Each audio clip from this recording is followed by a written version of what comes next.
Hello everyone, welcome to my channel nursing classes. आज की हमारी क्लासेस का टॉपिक है एंटीनेटल केयर, प्रसव पूर्व देखभाल। आज की क्लासेस में हम जानेंगे कि एंटीनेटल केयर क्या होती है और इसमें क्या किया जाता है। वीडियो में आगे बढ़ने से पहले चैनल को लाइक कर दीजिए, सब्सक्राइब कर दीजिए। चलिए बढ़ते हैं आगे। Definition of antenatal care. पहले हम जानेंगे कि एंटीनेटल केयर क्या होती है। Systematic supervision, examination and advice of a woman during pregnancy is called antenatal care, prenatal care. Okay. Systematic supervision है। Systematic supervision means step by step examination भी करना है, देन एडवाइस भी देना है।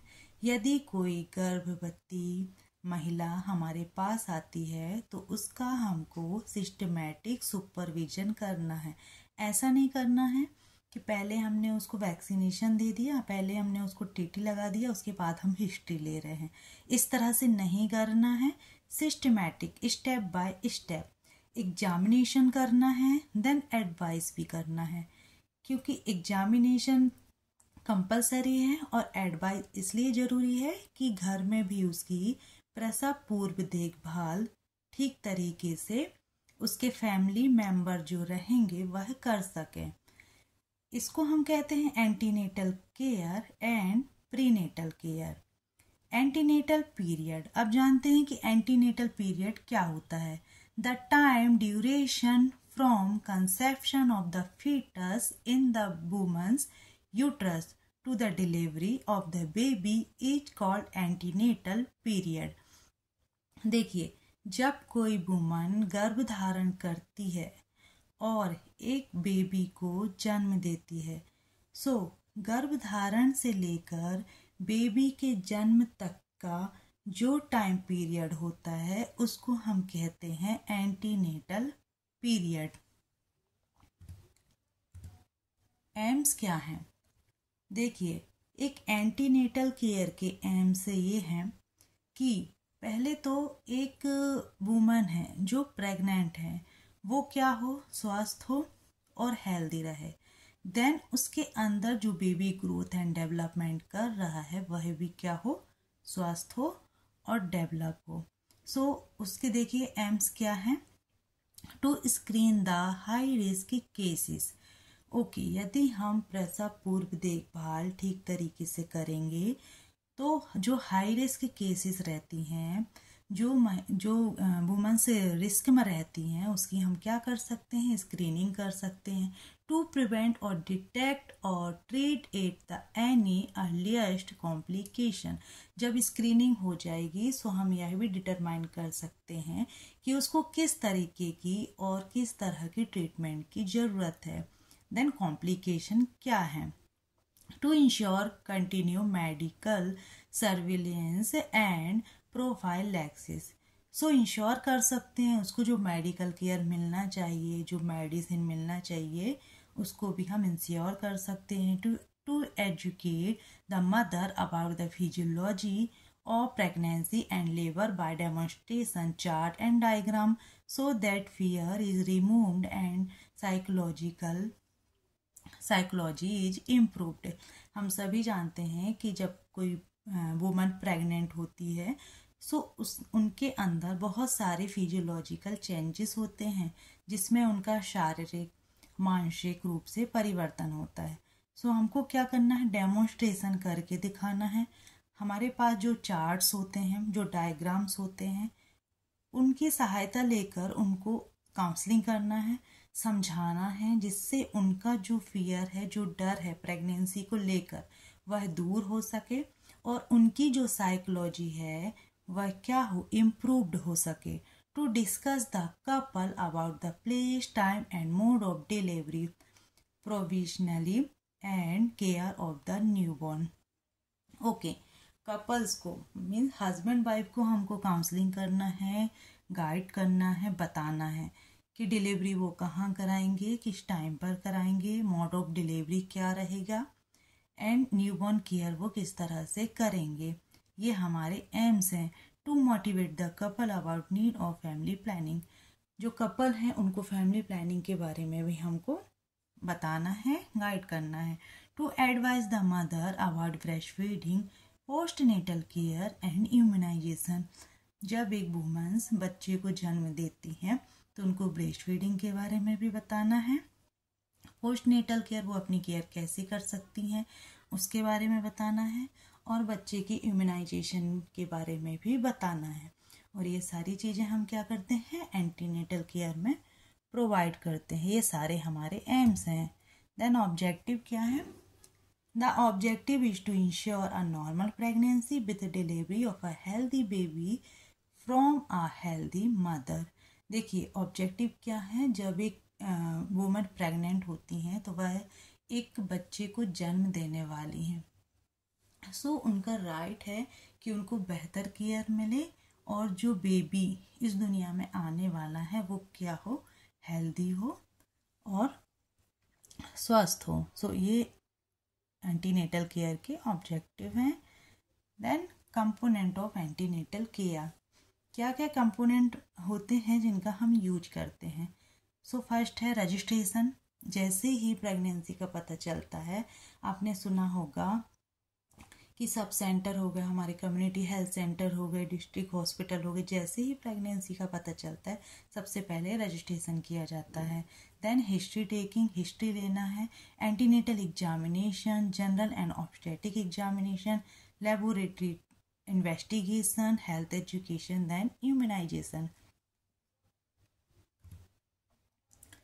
द फर्स्ट विजिट, ओके, यदि कोई pregnant women I हैं पहली बार फर्स्ट विजिट में, सो क्या करेंगे, हिस्ट्री टेकिंग लेंगे, एग्जामिनेशन करेंगे, देन इन्वेस्टिगेशन करेंगे। हिस्ट्री टेकिंग में क्या करेंगे, particular of the patient, name, age, husband name, address, then mobile number.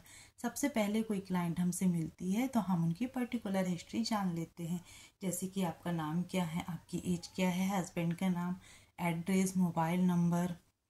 Then chief complaint with duration problem, फिर हम उनसे पूछते हैं कि आपको अभी क्या प्रॉब्लम हो रही है प्रेगनेंसी से रिलेटेड। पास्ट हिस्ट्री जान लेंगे कि कहीं आपको कोई बीमारी तो नहीं है। ऑब्स्टेटिक हिस्ट्री में क्या पूछेंगे, ग्रेविडा। ग्रेविडा का मतलब है गर्भधारण की संख्या, मतलब कि अभी वो प्रेग्नेंट हैं तो इसके पहले वो कितने बार प्रेग्नेंट हो चुकी हैं, ये उनकी कौन सी प्रेगनेंसी है, number of pregnancy. Then parity पूछेंगे कि लाइव बर्थ, आपने मतलब आपके कितने जीवित बच्चे हैं। सो ग्रेविडा, पैरिटी पूछेंगे, एलएमपी पूछेंगे। Last menstrual period, last menstrual period हम इसलिए पूछते हैं जिससे हम आसानी से उनकी एडीडी का पता लगा सकें। एडीडी का मतलब यहाँ पर है एस्टिमेटेड ड्यू डेट, जिस डेट के आसपास डिलीवरी होने वाली होती है उसको एडीडी बोलते हैं। सो एलएमपी हम देख रहे हैं लास्ट मेंस्ट्रुअल पीरियड, आपका लास्ट टाइम पीरियड कब आया था और उस पीरियड का फर्स्ट डे। एलएमपी निकालेंगे हम, पीरियड का first debt plus 9 month plus 7 days को कैलकुलेट करेंगे जिससे हमारा एडीडी निकल जाएगा। ईडीडी को हम कैलेंडर से भी निकाल सकते हैं।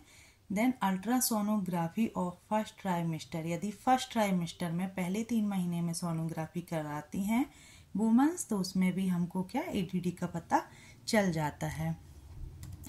देन मेंस्ट्रुअल हिस्ट्री पूछ लेंगे कि आपको फर्स्ट टाइम पीरियड कब आया था, साइकिल क्या है, कितने डेज का, नॉर्मली 28 डेज का रहता है, सो पूछ लेंगे। ड्यूरेशन क्या है, अमाउंट ऑफ ब्लड फ्लो कितना है, आप डे में कितने पैड्स चेंज करती हैं, ये सारी हिस्ट्री हम मेंस्ट्रुअल हिस्ट्री में पूछेंगे। फैमिली हिस्ट्री पूछ लेंगे कि आपकी फैमिली में किसी को डायबिटीज़ तो नहीं है, मल्टीपल बर्थ तो नहीं हुए, मेंटल इलनेस तो नहीं है, हाइपरटेंशन तो नहीं है। अब हम यहाँ पर फैमिली हिस्ट्री इसलिए भी पूछते हैं कि होने वाले बच्चे को भी ये सारी जो डिसीजेस हैं वो क्या कर सकती हैं, अफेक्ट कर सकती हैं। देन ड्रग हिस्ट्री पूछ लेंगे कि आप किसी तरह की ड्रग तो नहीं ले रही हैं, मेडिसिन तो नहीं ले रही हैं।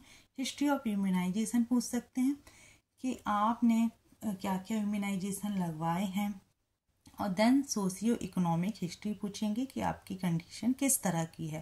कंट्रासेप्टिव हिस्ट्री पूछेंगे कि इससे पहले आप क्या यूज करती थी। हिस्ट्री ऑफ एलर्जी कि आपको किसी मेडिसिन से एलर्जी तो नहीं है। History of previous pregnancies, year of pregnancies, पहली प्रेगनेंसीज का हम हिस्ट्री ले लेंगे कि आपको पहला बेबी कब हुआ है, हेल्दी था या नहीं, कहीं कोई कॉम्प्लिकेशन तो नहीं हुए थे। हिस्ट्री ऑफ प्रेजेंट प्रेगनेंसी, जैसे कि आपको डाइजेशन में या नर्वस सिस्टम में या देखने में या हार्ट में या लंग्स में या कहीं पर कोई पेन तो नहीं हो रहा है। ये सारी चीज़ें हम हिस्ट्री में जान लेंगे। Then ideally 13 ANC visit first 7 month, once a month next month, twice a month last month, once a week। Ideally जो ANC चेकअप होते हैं, ANC विजिट होती है वह 13 होती है। देन 7 मंथ में एवरी मंथ में 1 विजिट, देन 8 मंथ में 2 बार visit, then last month 9 month में उनको एवरी वीक में आना है विजिट करने के लिए। ये नॉर्मली है। और मिनिमम कम से कम 4 ANC विजिट कंपलसरी है विद इन 12 वीक, मतलब कि फर्स्ट ट्राइमेस्टर के आसपास जो वुमन हैं, जो प्रेग्नेंट वुमन हैं, उनकी विजिट हो जाना चाहिए, रजिस्ट्रेशन हो जाना चाहिए। Then second visit between 13 and 26 week के आसपास। देन थर्ड विजिट होती है between 27 and 34 week. Then fourth visit होती है बिटवीन 36 वीक एंड टर्म, मतलब 36 वीक से जब तक की डिलीवरी नहीं हो जाती तब तक उनकी 4 विजिट कंप्लीट हो जाना चाहिए। देन फिजिकल एग्जामिनेशन में पैलर देखेंगे, पल्स देखेंगे, रेस्पिरेटरी रेट देखेंगे, वेट देखेंगे, ओडिमा देखेंगे, ब्लड प्रेशर देखेंगे। देन ब्रेस्ट एग्जामिनेशन भी करेंगे। सो पैलर में देखेंगे एग्जामिनेशन, पैल्पेब्रल, कंजक्टिवा, नेल्स, टंग, ओरल, मिकोजा, पाम। पैलर देखेंगे कि कहीं जो प्रेग्नेंट वूमेन है वह एनीमिक तो नहीं है या वीक तो नहीं है, स्किन का टेक्सचर कैसा है। देन पल्स देखेंगे कि 60 से 90 के बीच में है, ज़्यादा तो नहीं है, कम तो नहीं है। रेस्पिरेशन देखेंगे जो 18 to 20 beat per minute normally होता है। ओडिमा देखेंगे कि फेस पर ओडिमा तो नहीं है, पैरों में तो नहीं है, एंकल के पास तो नहीं है। बीपी देखेंगे, 2 consecutive reading, systolic 140 mmHg and diastolic 19 mmHg। Check urine for the presence of albumin pre eclampsia. Okay, BP देखेंगे यदि वुमेन के जो बीपी है वह 140/90 mmHg से ज़्यादा आ रहा है, सो 2 बार हमको रीडिंग लेना है। देन यूरिन एग्जामिनेशन करेंगे जिसमें देखेंगे कि कहीं एल्ब्यूमिन प्रेजेंट तो नहीं है। और ये सारे साइन किस चीज़ के हैं? प्री एक्लेम्शिया के हैं। रेगुलर वेट मॉनिटरिंग, ओके, जब भी विजिट हमारे पास आएंगी वुमेन तो हमको एवरी विजिट में उनका वेट जरूर चेक करना है, जिससे पता चलता है कि बेबी का ग्रोथ और डेवलपमेंट ठीक से हो रहा है या नहीं हो रहा है। देन पूरे ANC टाइम में 9 to 11 kg वेट गेन होता है after first trimester. Then weight gain 2 kg per month. First trimester के बाद जो वेट है वह फास्टली बढ़ता है, तेजी से बढ़ता है 2 kg पर मंथ के हिसाब से। अब ब्रेस्ट एग्जामिनेशन में देख लेंगे size and shape of nipples, देख लेंगे कि कहीं उनके निपल्स अंदर की तरफ इन्वर्टेड तो नहीं है, और अगर है तो उनको काउंसलिंग करेंगे। देन ब्रेस्ट की पर्सनल हाइजीन मेंटेन करने के लिए भी कहेंगे। मेजरमेंट ऑफ फंडल हाइट, अब हम देखेंगे fundal height. Fetal heart rate देखेंगे, फंडल हाइट हम इंची टेप से चेक करेंगे। फीटल हार्ट रेट देखेंगे, डॉपलर जो इंस्ट्रूमेंट होता है उससे देखेंगे या फिटोस्कोप से। फीटल मूवमेंट देखेंगे, जो पाल्पेशन करके देखते हैं हम कि जो फीटस है वह ठीक तरह से मूवमेंट कर रहा है या नहीं कर रहा है। फीटल पार्ट देख लेंगे कि कौन सा पार्ट है, बटेक्स है या सिफेलिक है। सो हमको प्रेजेंटेशन का भी मालूम हो जाता है। देन मल्टीपल प्रेगनेंसी देख लेंगे, फीटल लाई देख लेंगे एंड प्रेजेंटेशन देख लेंगे, इंस्पेक्शन कर लेंगे, एब्डोमिनल स्कार देख लेंगे कि कहीं मदर के एब्डोमेन में किसी तरह की कोई सर्जरी अगर पहले हुई हो या प्रीवियस LACS हुआ हो उनका, तो कहीं स्कार तो नहीं है। ये सारी फाइंडिंग हम कर लेंगे एब्डोमिनल एग्जामिनेशन करके। देखिए इस तरह से एब्डोमिनल एग्जामिनेशन किया जाता है।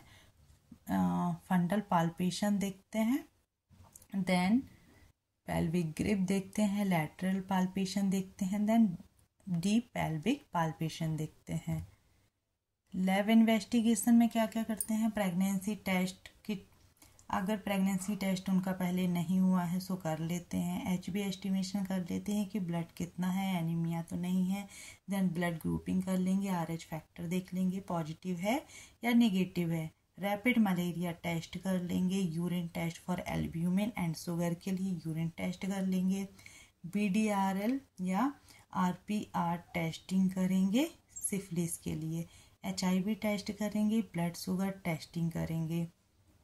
HBsAg टेस्ट करेंगे, hepatitis B and antigen test कर लेंगे हम। और HIV टेस्ट फर्स्ट विजिट में एक बार होगा, देन हस्बैंड एंड वाइफ दोनों का करेंगे। रिस्क अप्रोचेस, अब हमने सारे टेस्ट कर लिए हैं, हिस्ट्री ले ली है, एग्जामिनेशन कर लिया है, फिजिकल एग्जामिनेशन कर लिया है। अब रिस्क अप्रोचेस में देख लेंगे कि कहीं कोई रिस्क में तो नहीं है woman. Elderly primi means 30 year से ज़्यादा की हैं और वो पहली बार गर्भवती हुई हैं, या शॉर्ट हाइट है, 147 सेंटीमीटर से शॉर्ट हाइट है, या माल प्रेजेंटेशन है, पहले से उनका जो बेबी है उसमें कुछ माल कंजेनाइटल एबनॉर्मलिटीज़ थी, या एंटीपार्टम हेमरेज, किसी तरह की कोई ब्लीडिंग तो नहीं है प्रेजेंट में, या पहले तो नहीं थी, या कोई अबॉर्शन तो नहीं हुआ है, थ्रेटेंड अबॉर्शन तो नहीं हुआ है जो एक अबॉर्शन का टाइप है, प्री एक्लेम्शिया तो नहीं हुआ था पहले, या एक्लेम्शिया तो नहीं है। ये सारी फाइंडिंग हम कर लेंगे। साथ ही देख लेंगे कि एनीमिया तो नहीं है। जब हम HB टेस्ट करेंगे तो हमको पता चल जाएगा कि एनीमिया तो नहीं है, ट्विंस बेबी तो नहीं है, हाइड्रामियास तो नहीं है, IUFD तो नहीं है, स्टिल बर्थ तो नहीं हुआ था पहले, एल्डरली ग्रैंड तो नहीं, मल्टीपैरा मीन्स ज़्यादा एज में, और मल्टीपैरा मीन्स और कितनी गर्भवती हुई हैं, कितने बार हुई हैं, प्रोलॉन्ग्ड प्रेगनेंसी तो नहीं है, हिस्ट्री ऑफ पास्ट सिजेरियन और instrumental delivery, treatment for infertility means कहीं ट्रीटमेंट तो नहीं ले रही थी इनफर्टिलिटी का। ये सारी फाइंडिंग हम कर लेंगे और पता लगा लेंगे कि हमारी वुमेन कहीं रिस्क में तो नहीं है। देन इन सबसिक्वेंट विजिट, अब हम देखेंगे कि जब पहली बार मिलती हैं वह तो क्या करेंगे, किस तरह से विजिट करेंगे, है ना, 1 by 1। पेशेंट कंप्लेंट, अगर हम पेशेंट हमसे मिल रही है सो क्या करेंगी, उनके पास कंप्लेंट्स रहेंगी, उनकी कंप्लेंट्स को हम क्या करना है, सुनना है। देन जनरल एग्जामिनेशन करना है। Gestational age to be calculated, जब भी आती हैं प्रेग्नेंट वुमेन हमारे पास, हमको जनरल एग्जामिनेशन करके फिर हमको ऑब्स्टेट्रिकल एग्जामिनेशन करना होता है। देन एब्डोमिनल एग्जामिनेशन करके हम डिटरमाइन करेंगे कि कौन सा वीक चल रहा है, देन कौन सा मंथ चल रहा है। आइडेंटिफिकेशन ऑफ प्रॉब्लम, हम फिजिकल एग्जामिनेशन करके आइडेंटिफाई कर सकते हैं कि वुमेन जो है उनको किसी तरह की कोई प्रॉब्लम तो नहीं है। फीटल मूवमेंट पाल्पेशन करेंगे तो पता चल जाएगा कि फीटल मूवमेंट नॉर्मल है या नहीं। फीटल हार्ट साउंड सुन लेंगे, मेजरमेंट कर लेंगे कि नॉर्मल रेंज में है या नहीं। देन हेल्थ एजुकेशन दे देंगे, उनको डाइट के बारे में बता देंगे, मेडिसिन के बारे में बता देंगे, एक्सरसाइज के बारे में बता देंगे। देन काउंसलिंग करेंगे। Prophylaxis and treatment of anaemia, अगर एनीमिया है तो ट्रीटमेंट देंगे और नॉर्मल जो मल्टीविटामिन और आयरन कैल्शियम की जो हम टैबलेट देते हैं वो नॉर्मली देंगे उनको और बताएंगे कैसे खाना है। डेवलपिंग इंडिविजुअलाइज्ड बर्थ प्लान, और बर्थ प्लानिंग करेंगे और गाइड करेंगे कि किस तरह की डिलीवरी और कहाँ पर वह कराना चाहती हैं। देन यदि वो सेकेंड विजिट में आती हैं जो 24 से 28 वीक के बीच में है, सो फीटल हार्ट रेट मेजरमेंट करेंगे टू डिटेक्ट मल्टीपल प्रेगनेंसी करेंगे।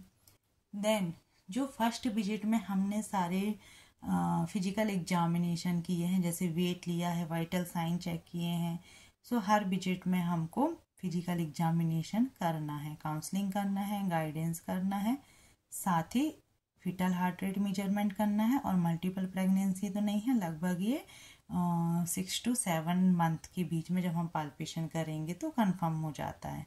देन थर्ड विजिट 32 वीक के आसपास जो होती है उसमें स्क्रीन फॉर प्री एक्लेम्शिया के लिए टेस्ट करेंगे, बीपी टेस्ट करेंगे, यूरिन एल्बुमिन करेंगे, मल्टीपल प्रेगनेंसी मेजरमेंट करेंगे, एग्जामिनेशन करेंगे, एनीमिया देख लेंगे, एचबी टेस्ट करेंगे तो पता चल जाएगा कि उनको कहीं एनीमिया तो नहीं है।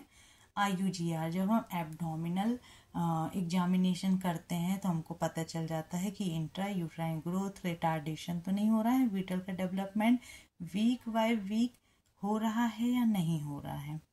देन फोर्थ विजिट में क्या करेंगे, आइडेंटिफिकेशन ऑफ फीटल का आइडेंटिफिकेशन करेंगे, लाइव प्रेजेंटेशन पोजीशन देख लेंगे कि कहीं फीटस जो है वह ब्रीच प्रेजेंटेशन तो नहीं है, सिफेलिक है कि नहीं, लॉन्गिट्यूडनल तो नहीं है। अगर लास्ट मंथ में आ रही है तो प्रेजेंटिंग पार्ट देख लेंगे। पर वेजाइनल एग्जामिनेशन से पता चल जाएगा कि प्रेजेंटिंग पार्ट कौन सा है और पोजीशन क्या है।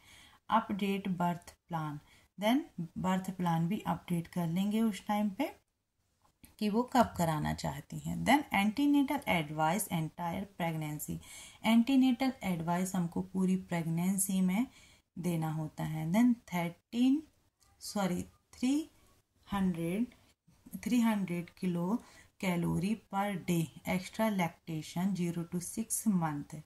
ओके, एंटीनेटल मदर जो होती है उनको 300 किलो कैलोरी पर डे के हिसाब से एक्स्ट्रा लेना पड़ता है। क्यों? क्योंकि उनके अंदर एक फीटस का ग्रोथ एंड डेवलपमेंट हो रहा है। देन यदि फीडिंग कराती हैं जो लैक्टेशन मदर होती हैं, अगर वह 0 से 6 मंथ तक फीडिंग करा रही हैं तो उनको 600 किलो कैलोरी पर डे के हिसाब से कैलोरी लेना होता है। देन यदि वो 6 से 12 वीक तक फीडिंग करा रही हैं तो उनको 520 किलो कैलोरी पर डे के हिसाब से लेना होता है। तो ये सारी चीज़ें हमको गाइड करना है और काउंसलिंग करना है। डाइट के बारे में बताना है। Supplementary iron therapy is needed for all pregnant mother from 20 week onward. Okay, every mother को 20 वीक के बाद एक्स्ट्रा सप्लीमेंट्री आयरन थेरेपी की ज़रूरत पड़ती है। Then 30 mg of ferrous per day, then 60 to 100 mg per day is given for large women twin. Okay, 30 mg of ferrous sulphate जो iron tablet होती हैं उनकी ज़रूरत पड़ती है नॉर्मली प्रेग्नेंट वुमेन को। देन यदि वो एज में बड़ी हैं या ट्विंस प्रेगनेंसी हैं या प्रेगनेंसी होने में लेट हुई हैं तो उनको क्या 60 से 100 mg पर डे के हिसाब से हमको आयरन टैबलेट देना है। देन यदि एनीमिया है उनको तो 200 मतलब 200 mg पर डे के हिसाब से उनको टैबलेट देना है आयरन की। Then hygiene daily bath is recommended as it is stimulation, refreshing and relaxing. Avoid hot water bath. Okay, hygiene के बारे में बताना है कि डेली बाथ लेना है, उससे उनको क्या लगेगा, रिफ्रेशिंग लगेगा, रिलैक्स फील होगा, और हॉट वाटर का जो बाथ है उनको अवॉइड करना है। बॉवल केयर के बारे में बताना है। As there is increase change of constipation, regular bowel movement में be facilitated by regulation of diet taking plenty of fruit vegetable and milk. Bowel care के लिए उनको बताना है कि उनको प्लांटी फ्रूट लेना है, ज़्यादा से ज़्यादा वेजिटेबल लेना है, मिल्क लेना है, जिससे उनका डाइजेशन ठीक तरह से हो सके। ब्रेस्ट केयर के बारे में बताना है, wash the breast with clean tap water.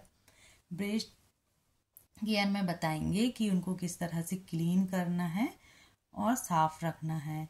Then exercise walk in moderated. Exercise के बारे में बताएंगे, जो भी एंटीनेटल एक्सरसाइज हैं वह हम उनको बता देंगे कि किस तरह से करना है और कितने टाइम करना है। Avoid lifting heavy thing. ज़्यादा वेटेड चीज़ों को नहीं उनको उठाना है, अवॉइड करना है।